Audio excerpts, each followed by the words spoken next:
Just 4 days ago, this secluded town in the middle of nowhere looked like this. Many of these small houses cannot withstand these brutal conditions. And because this town is located in the middle of the jungle in Guatemala, an area that experiences extreme tropical storms in the summer, many of these small houses cannot withstand these brutal conditions, forcing the residents to constantly rebuild their homes in order to protect their families.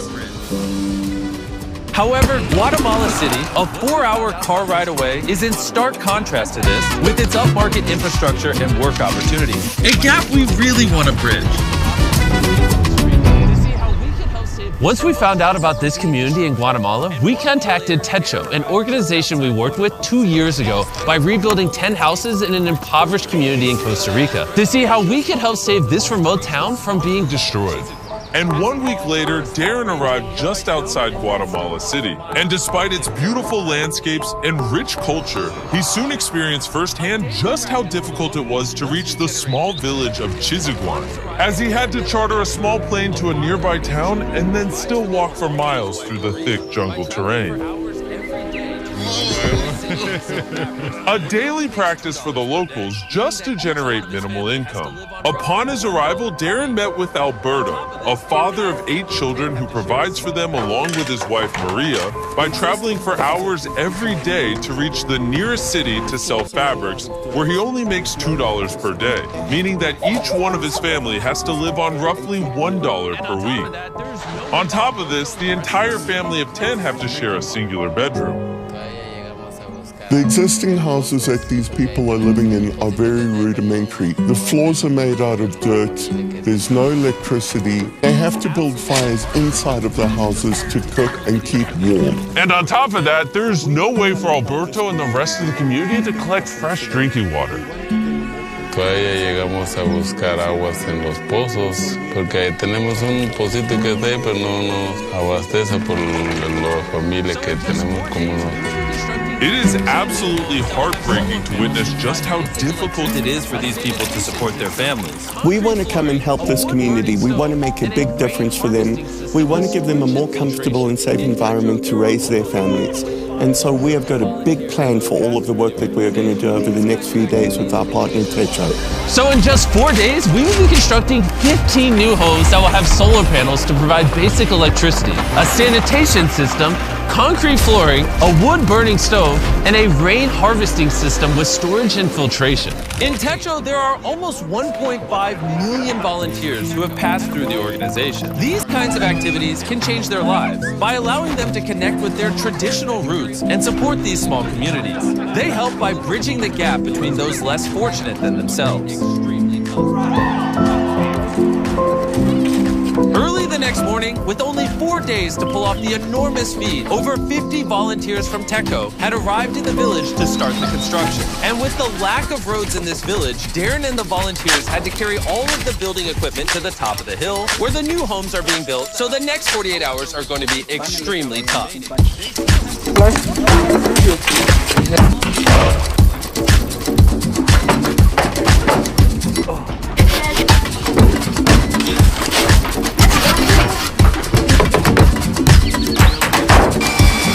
With 2 days down, they were able to finish the structures of the houses. However, with only 48 hours remaining, they still had to install all of the irrigation pipes and plumbing for the water collection system.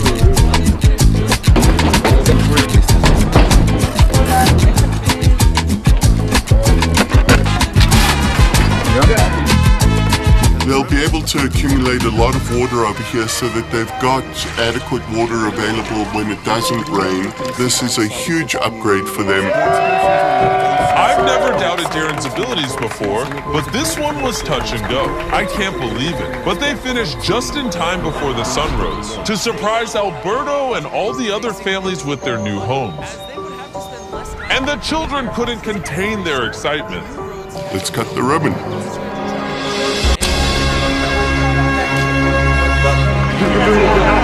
You could immediately see how excited this community was. The expressions on their faces, the excitement in their voices, and it was a beautiful experience. The gratitude that they were giving us back felt to me like more than we were giving them. They now will have more opportunities to make significantly more money, as they would have to spend less time maintaining their houses every storm. The new roads Techo built will make it easier to travel to and from neighboring communities.